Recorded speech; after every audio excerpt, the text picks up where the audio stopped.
সুপ্রিয় দর্শকবৃন্দ, আপনাদের স্বাগত জানাই কথকের জার্নালে।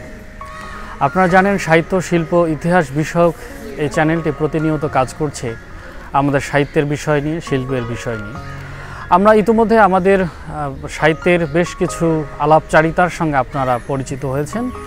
আজকেও আমরা সাহিত্যের কিছু আলাপচারিতার সঙ্গে আপনাদের মুখোমুখি হতে চলেছি। তবে আজকের বিষয়টি একটি ভিন্নতর বিষয়। আমরা বাংলা ভাষায় সাহিত্য চর্চা করছি, বাংলা ভাষায় আমাদের সাহিত্যের নানা উপাদান, নিদর্শন আমাদের সামনে উপনীত হয়েছে।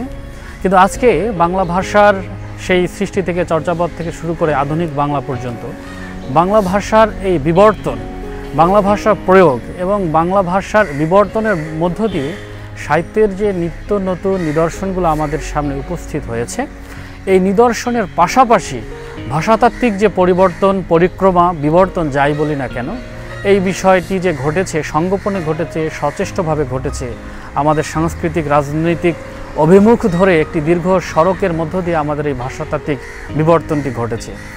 আজ আমরা এই বিষয় নিয়ে কথা বলবো।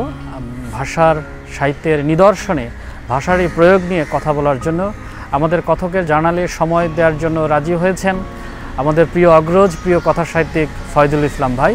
আমরা প্রিয় লেখক ফয়জুল ইসলাম ভাইকে স্বাগত জানাচ্ছি। স্বাগত কথকের জার্নালে। অনেক অনেক ধন্যবাদ আমাকে ডাকার জন্য, সুযোগ দেওয়ার জন্য, কিছু বলার। অনেক ধন্যবাদ আপনাকে। আমরা আজকে বিষয়টি নির্ধারণ করেছি বাংলা ভাষায়, বাংলা সাহিত্যে ভাষার যে বিবর্তনটি হয়েছে, প্রয়োগ ঘটেছে কবি, সাহিত্যিক, লেখকদের দ্বারা, আমরা নিদর্শন ধরে ধরে আমরা কথা বলার চেষ্টা করব আজকে। আমরা জানি যে বাংলা সাহিত্যের প্রাচীনতম নিদর্শন চর্যাপদ। চর্যাপদের আগেও আমাদের বাংলা ভাষার সূতিকাগার যেটা বলি, সংস্কৃত থেকে বা সেই সময় প্রাচীন কোনো ভাষা থেকে বাংলা ভাষা যে সাহিত্যে ধীরে ধীরে এসছে, বা ভাষার যে একটি পরিচয় পূর্বে ছিল, যেখান থেকে বাংলার আগমন, আমরা সেখান থেকে শুরু করি। না, অনেক ধন্যবাদ। প্রথমে একটা ব্যাপার, ভাষার বিবর্তনের ব্যাপারটা প্রথমে একটু বলে রাখা প্রয়োজন যে এই ভারতবর্ষ অনেক প্রাচীন, হাজার হাজার বছরের প্রাচীন ভূমি, বাংলাও সেরকম। সেখানে আপনার ইন্দো ইরানীয় আর্যরা আসেন আজকে থেকে কমপক্ষে 4500 বছর আগে। তার আগ পর্যন্ত এখানকার চিত্রটা কেমন ছিল, এখানকার মানুষ কী ভাষায় কথা বলতো, আমরা তখন দেখতে পাই যে এখানে দ্রাবিড়দের তখন ছিল, সিভিলাইজেশন ছিল, অস্ট্রিকদের ছিল, এমনকি কিছু কিছু ভোটচেনি সংস্কৃতিরও প্রভাব আমরা এখানে দেখেছি। অর্থাৎ আর্যরা যখন কমপক্ষে 4500 বছর এখানে আসে, তার আগেই এখানকার মানুষজন তাদের নিজেদের ভাষাতেই কথা বলতো, এবং সেই ভাষাটা আপনার বিভিন্ন আঞ্চলিক বদ্ধতা থাকলেও তারপর একটা সংমিশ্রণের একটা ব্যাপার তখনই ছিল, যেটাকে আমরা ভাষার বিবর্তনের ক্ষেত্রে আমরা আপনার বিকাশ বলে থাকি, ভাষার বিকাশ। তো আপনার ইন্দো ইরানীয় আর্যরা যখন এলো, তো সেটা উত্তর ভারতেই মূলত কেন্দ্রীভূত ছিল। তো ভারতবর্ষের এই পূর্ব অংশে তাদের প্রভাব আস্তে আস্তে কিন্তু অনেক দেরি হয়েছিল। আমরা সেটা দেখি যে খ্রিস্টপূর্ব 10ম থেকে 9ম শতাব্দীতে, সেটা কিন্তু ভাষার দিক থেকে খুব একটা বেশি আগের কথা নয়। কিন্তু তো এই সবার পরেই আসলে ভাষার নতুন একটা বিকাশ আমরা লক্ষ্য করি, যে এই পূর্ব অংশের মানুষজনদের যেই মুখের ভাষা ছিল, তাদের যে সাহিত্যের ভাষা ছিল, সেখানে এসে যখন সংস্কৃত ঢুকলো, তখন আমরা আরও কিছু পরিবর্তন আমরা দেখতে পাই। পরিবর্তনটা এরকম, তখন সব কিছু মিলিয়ে মানুষজন কথা বলতে বলতে মানুষের মুখের ভাষার সাথে সাথে ভাষার তখন পরিবর্তন ঘটছে।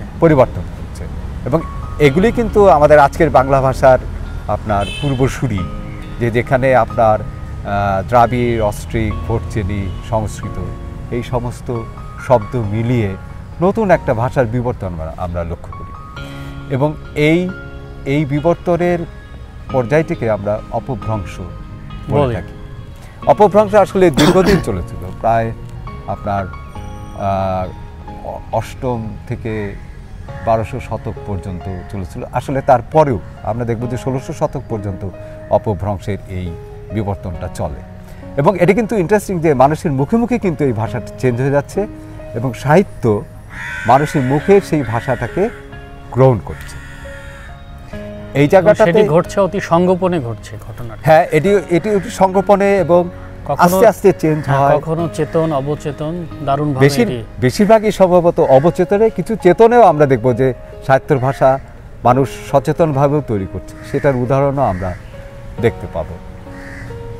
তো যেটা হয়েছিল যে আপনার অপভ্রংশের পর্যায়ে আবার একটু ভাগও আছে, যে সংস্কৃত থেকে প্রাকৃত এবং অপভ্রংশ দীর্ঘদিন ধরে চলমান ছিল, অপভ্রংশ পর্যায়ের বিকাশ, এবং সেটা থেকে শেষের দিকে এসে আমরা দেখি যে অপভ্রংশটাও আপনার বিচ্যুত হয়ে যাচ্ছে, মানে নতুন একটা ভাষার আপনার ফর্ম তৈরি হচ্ছে, যেটাকে আমরা অবহট্ট বলে থাকি বা অর্বাচীন অপভ্রংশ বলে থাকি।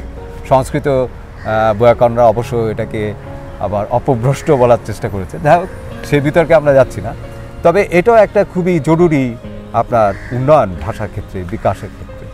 এবং তারপরে দেখি আস্তে আস্তে আপনার 1200 শতকের পরেও আপনার অপভ্রংশের ধারাটা যেমন চলমান ছিল, সেই সাথে সাথে ভাষাগুলো তখন স্থিত হতে শুরু করে।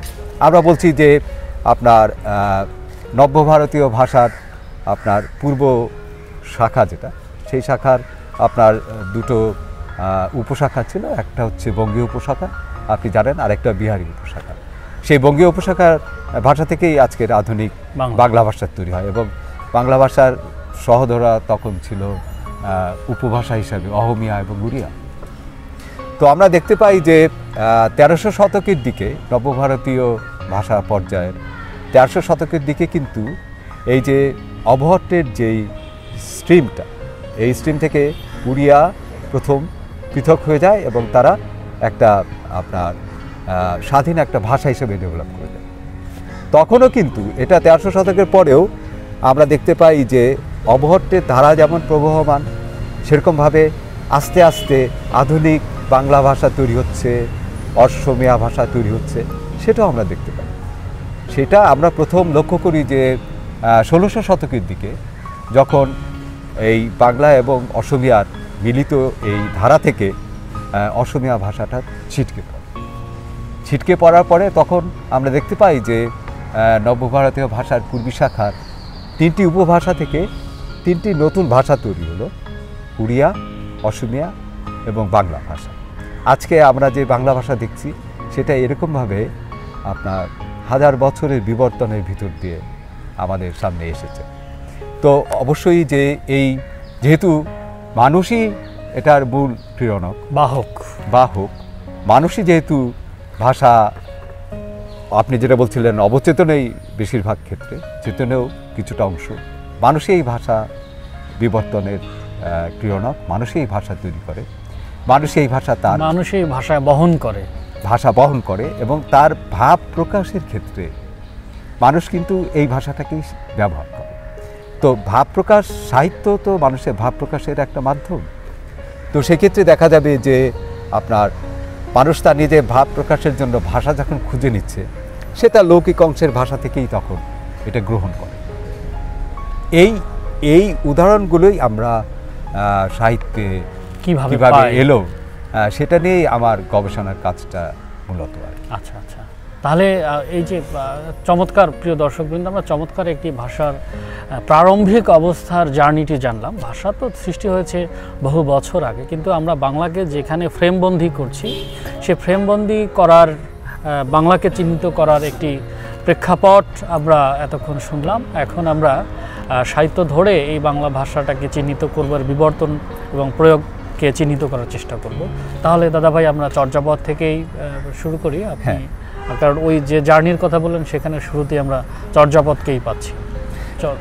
হ্যাঁ, আমি তার আগে একটু 2 মিনিট আমি একটু খুব সংক্ষেপে আমি সাহিত্যের ভাষার বিবর্তনটা আমি একটু সংক্ষেপে বলে নিই, তারপরে আমি আলাদাভাবে কথা বলবো। সেটা হচ্ছে যে চর্যাপদটা অপভ্রংশ সাহিত্যের উদাহরণ। আমরা যে বলছিলাম যে যেখানে ভারতবর্ষের পূর্ব অংশের সমস্ত ভাষা এক জায়গাতে যখন ক্রিয়াশীল এবং যেই বিবর্তনটা হচ্ছে অপভ্রংশ পর্যায়ে, সেটার আপনার উদাহরণ হচ্ছে গিয়ে চর্যাপদ।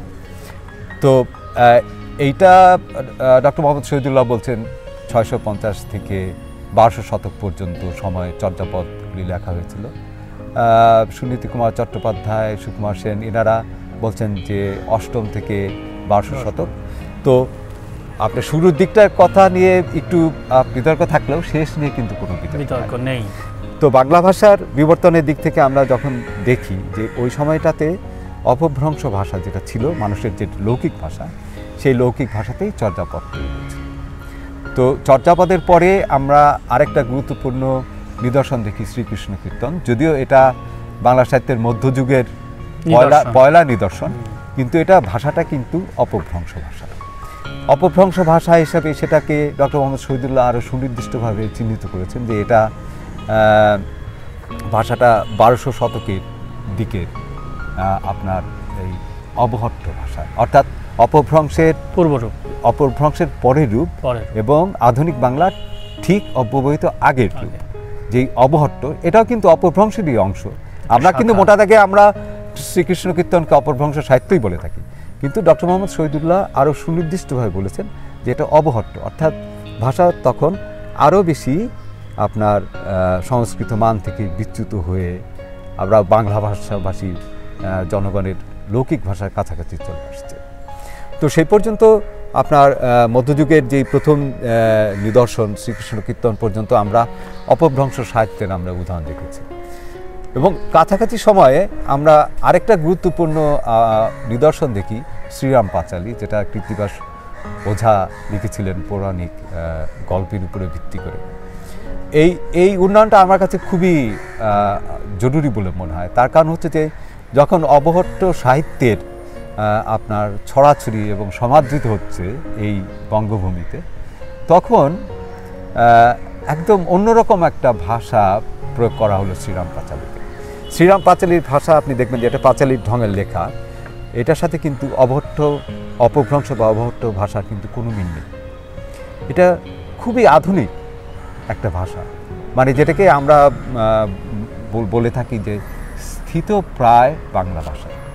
স্থিতপ্রায় বলা অর্থ যে স্থির হয়ে গেছে, হ্যাঁ, তখন পুরোপুরি স্থিত হয়নি, মানে 1600 শতকের দিকে তখনও আসেনি। এটা আপনার 1500 শতকের পয়লা দিকে সম্ভবত শ্রীরাম পাঁচালী লেখা, এটা নিয়েও বিতর্ক আছে। তো সেই স্থিতপ্রায় বাংলা ভাষাতে কিন্তু শ্রীরাম পাঁচালী লেখা হয়েছিল।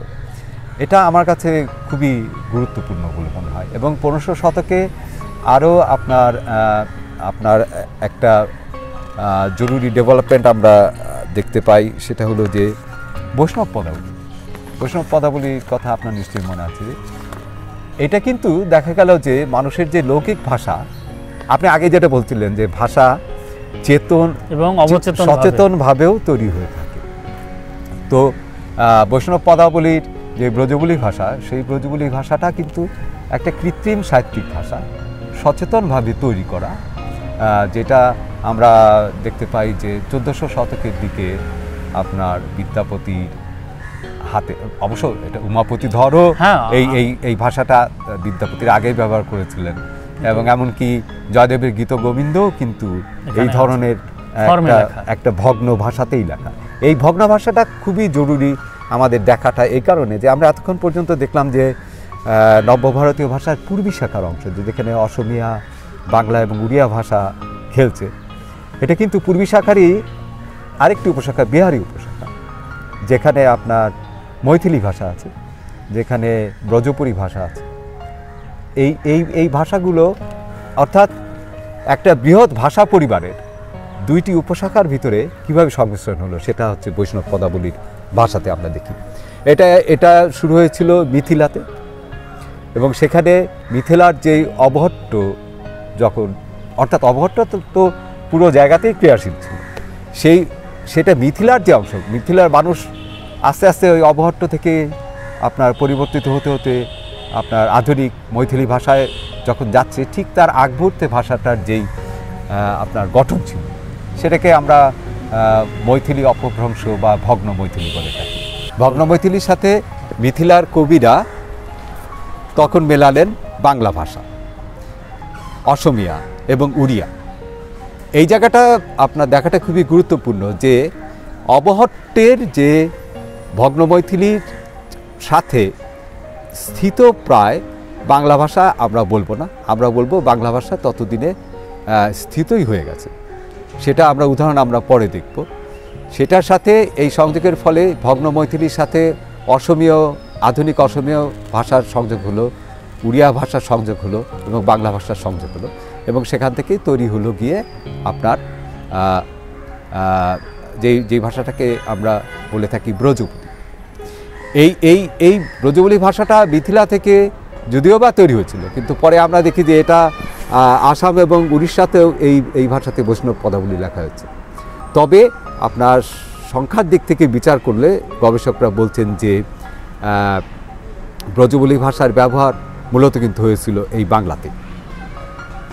ভাষার এই যে আপনার দুইটি বৃহৎ উপশাখার ভিতরে সংযোগ বাদে আমরা দেখতে পাচ্ছি যে 1600 শতকের দিকে এসে কিন্তু আবার আঞ্চলিক ভাষাও তৈরি হচ্ছে। ময়মনসিংহ গীতিকা, যেটাকে মানে আমরা অবশ্যই আমরা বলবো যে ময়মনসিংহ গীতিকার ভাষা আরও আধুনিক। আমরা আধুনিক বলবো এই কারণে যে বাংলা ভাষা ততদিনে আপনার স্থিত হয়ে গেছে। শুধু স্থিতই হয়ে যায়নি, সেখানে বাংলায় বিভিন্ন রকম আঞ্চলিক ভাষা তৈরি হচ্ছে, যেমন রাঢ়ের ভাষা, যেমন বরেন্দ্রর ভাষা, পূর্ববঙ্গের ভাষা। তো সেখানে নতুন আমরা আরেক ধরনের ভাষা আমরা দেখতে পাই। ময়মনসিংহ গীতিকা যে ভাষাটা নিয়ে আসে সেটা আমাদের পূর্ববঙ্গের মানুষের মুখের ভাষা, আঞ্চলিক ভাষা। অর্থাৎ আঞ্চলিক ভাষা আমরা বলি যে এটা একটা স্থিত ভাষার পরবর্তী বিবর্তন, যেখানে বিভিন্ন অঞ্চলের মানুষজনের ভিতরেও ভাষা বিবর্তনের কারণে কিছু কিছু উচ্চারণ, পদের ব্যবহারে বিভিন্নতা দেখা দেয়।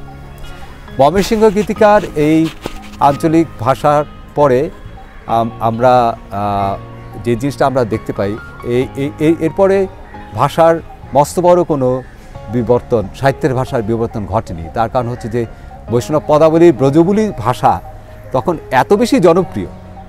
আমরা দেখছি যে প্রায় 1600 থেকে 19 শতক পর্যন্ত ব্রজবুলি ভাষাতে, এমনকি আমাদের রোসাঙ্গের আলাউলও কিন্তু ব্রজবুলি ভাষাতে আপনার লিখেছেন, পদাবলী লিখেছেন, তার অন্যান্য সাহিত্যকীর্তি বাদেও। এরপরে আপনার 1800 শতকের দিকে এসে আমরা সাহিত্যের ভাষার আরেকটা উন্নয়ন আমরা লক্ষ্য করি। সেটা হচ্ছে যে ভাষাটা পুঁথি সাহিত্যে ব্যবহার করা হয়েছে। এর ভিতরে আমরা যেটা দেখতে পাই যে ঐতিহাসিকভাবে বাংলায় মুসলিম শাসন শুরু হয়েছে 1200 শতকের দিক থেকে, তুর্কি বিজয়ের পর থেকে। এখানে আপনার পাঠানরা শাসন করেছে, এখানে সরাসরি দিল্লি শাসন হয়েছে, এখানে মোগলরাও এসছে 1600 শতকের দিকে। এদের সাথে সাথে তখন তাদের নিজ ভূমির ভাষাটাও তো চলে আসার ফলে যে জিনিসটা হলো যে তুর্কি, আরবি, ফার্সি এবং ষোড়শিনী হিন্দি এবং উর্দু সব কিন্তু তখন আপনার ব্যবহারিক কারণে আমাদের ভাষার ভিতরে, বাংলা ভাষার ভিতরে তখন ঢুকে পড়ছে। ব্যবহারিক কারণে আসার ফলে যে জিনিসটা হয়েছে যে সেটা কোনো না কোনোভাবে রাজনৈতিকভাবেও, কখনো ব্যবহারিকভাবেও সেটা সাহিত্যের ভাষাকে প্রভাবিত করেছে। যে ভাষাটা আমরা পুঁথি সাহিত্যে দেখি, পুঁথি সাহিত্যের এই ভাষাতে একটা মিশ্র ভাষা বলা হয়। ডক্টর আহমদ শরীফও সেটাই বলেছেন, সবাই সেটাই বলেছেন যে এটা একটা মিশ্র ভাষা। এই মিশ্র ভাষা একটা কৃত্রিম ভাষা। আমরা এর আগে দেখেছি যে আপনি যেটা বলছিলেন যে সচেতনভাবেও সাহিত্যের ভাষার প্রয়োগ ঘটে থাকে, সেটা আমরা ব্রজবুলির ক্ষেত্রে দেখলাম এবং পুঁথি সাহিত্যের ভাষাতে দেখলাম। পুঁথি সাহিত্যের এই ভাষাটা 1800 শতকের দিকে শেষের দিকটাতে আপনার ক্রিয়াশীল ছিল। সেটা সেই মুহূর্তে আপনার মুর্শিদাবাদ কেন্দ্রিক জায়গাগুলোতে এই ভাষাটা প্রাধান্য বিস্তার করেছিল। কিন্তু পরে ব্রিটিশ ইস্ট ইন্ডিয়া কোম্পানির শাসনের সময় যখন আপনার কলকাতাতে কেন্দ্র যখন পরিবর্তন হয়ে যায়, এই ভাষাটা আস্তে আস্তে মরে যায়। তো এরপরে আমরা ফোর্ট উইলিয়াম কলেজ কেন্দ্রিক ভাষা ডেভেলপমেন্ট সম্পর্কে আমরা পরে হয়তো কখনো আলোচনা করব। 1800 সালের দিকে আমরা ফোর্ট উইলিয়াম কলেজের প্রতিষ্ঠার পর থেকেই মূলত বাংলা ভাষার আধুনিক পর্যায়টি শুরু হয়েছে। বন্ধুরা, আমরা বাংলা ভাষার জার্নির চমৎকার একটি দীর্ঘ পরিক্রমা শুনলাম, যেখানে যে জায়গাগুলোতে সাহিত্যের যেগুলো উদাহরণের মধ্যে আমরা বাংলা ভাষাকে পেয়েছি, বাংলা ভাষার বিবর্তনগুলো কিভাবে ঘটেছে, আমরা এই যে পরিক্রমাটি দেখলাম, মোটামুটি এই ফ্রেমের মধ্যে আমাদের বাংলা ভাষার বিবর্তনটি ঘটেছে। আপনারা যারা এতক্ষণ আমাদের সঙ্গে শুনলেন, আপনাদের ধন্যবাদ জানাচ্ছি এতক্ষণ সাথে থাকার জন্য, বাংলা ভাষার এই পরিক্রমাটি শোনার জন্য। আমাদের পরবর্তীতে সুযোগ হলে আমরা আবারও বাংলা ভাষার প্রয়োগ, বাংলা ভাষার বিবর্তন, বাংলা ভাষার সাহিত্যে বাংলা ভাষার নিদর্শন নিয়ে কথা বলার চেষ্টা করব। সে পর্যন্ত আপনারা ভালো থাকুন, সুস্থ থাকুন, কথকের জার্নালের সঙ্গেই থাকুন।